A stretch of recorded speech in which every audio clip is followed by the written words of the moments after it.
ఇవాళ రాష్ట్రంలో జరుగుతున్నటువంటి విషయాల పట్ల గనుక దృష్టి సారించినట్లయితే ఇవాళే సర్పంచులు ఏవైతే విధిగా వారికి రావాల్సినటువంటి ఫండ్స్ ఉన్నాయో, వనరులు ఏవైతే ఉన్నాయో వాటిని రాష్ట్ర ప్రభుత్వం పక్కదారి మళ్లిస్తున్నటువంటి విషయం మనందరికీ తెలుసు.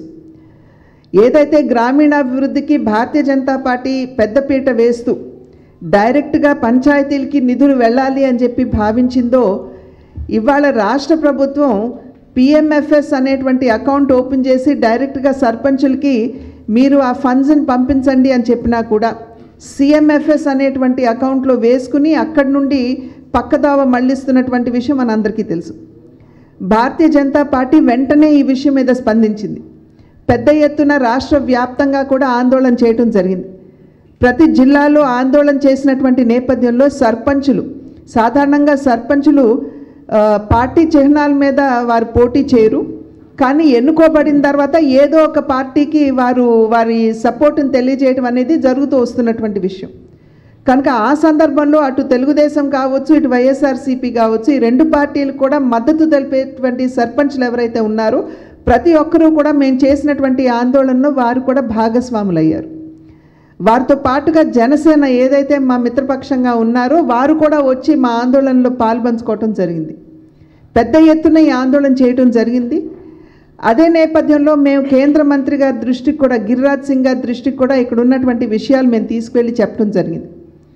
ఈ విషయాలు తెలిసిన వెంటనే గిరిరాజ్ సింగ్ గారు కూడా వారు ఒక కమిటీని వెంటనే రాష్ట్రానికి పంపించి ఇక్కడ ఉన్నటువంటి పరిస్థితులు, అంటే ఏ విధంగా వీరు డైవర్ట్ చేసుకుంటున్నారు, నిజంగా డైవర్ట్ చేసుకుంటున్నారా లేదా, లేకపోతే ఇది కేవలం అభియోగం మాత్రమేనా అనేటువంటి విషయాన్ని బేరీజ్ వేసుకోవడానికి వారి కమిటీని కూడా ఇక్కడ పంపించడం జరిగింది. విజయ్ కుమార్ గారు నాయకత్వంలో ఆ కమిటీ ఇక్కడికి రావడం జరిగింది.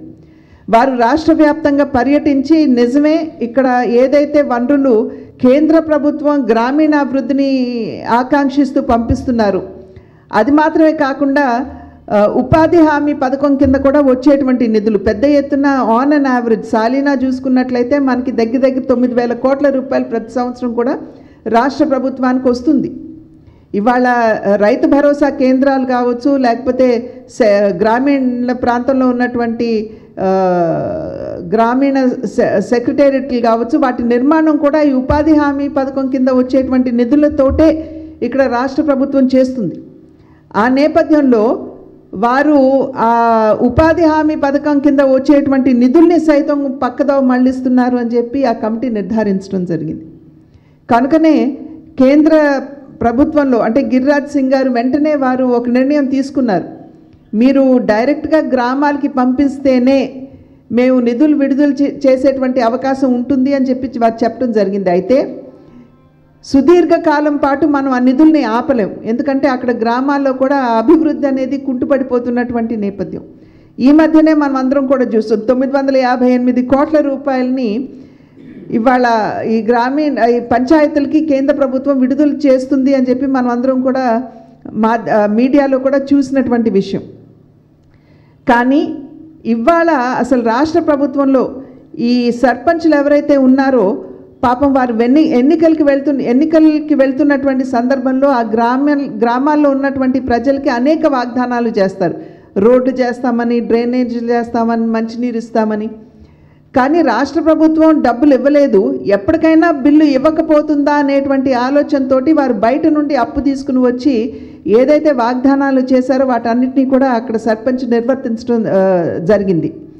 కానీ వారు పనిచేసిన తర్వాత కూడా బిల్ రానటువంటి నేపథ్యంలో చాలామంది సర్పంచులు, ప్రత్యేకించి గుంటూరు జిల్లాలో ఒక మహిళ కూడా, పల్నాడు ప్రాంతం అనుకుంటాను, మహిళా సర్పంచ్ కూడా ఆత్మహత్య చేసుకోవడం జరిగింది. ఎందుకంటే అప్పుల భారం తట్టుకోలేక ఆ అప్పు తిరిగి కట్టలేనటువంటి పరిస్థితుల్లో వారు ఆత్మహత్య కూడా చేసుకోవడం జరిగింది. ఇవాళ చూసినట్లయితే గ్రామాల్లో ఏమాత్రం అభివృద్ధి ఎతికినా కూడా మచ్చుకైనా కూడా మనకి కనపడినటువంటి విషయం.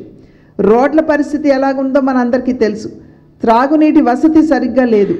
కనుక అటువంటి అంశాల మీద ఇవాళ సర్పంచులు ఉద్యమించి ఏవైతే మాకు చట్టబద్ధంగా రావాల్సినటువంటి వనరులు ఉన్నాయో వాటిని ఇవ్వనటువంటి సందర్భంలో మరొకసారి రాష్ట్ర ప్రభుత్వానికి వారి యొక్క బాధ్యతలు గుర్తు చేయాలి అనేటువంటి ఆలోచనతో అసెంబ్లీ జరుగుతున్నటువంటి నేపథ్యంలో వారు, ఎందుకంటే అనేక స్థాయిల్లో అనేక మాధ్యమాల ద్వారా కూడా వాళ్ళు రాష్ట్ర ప్రభుత్వానికి తెలియజేస్తే ఇసుమంత కూడా రాష్ట్ర ప్రభుత్వంలో చలనం లేదు.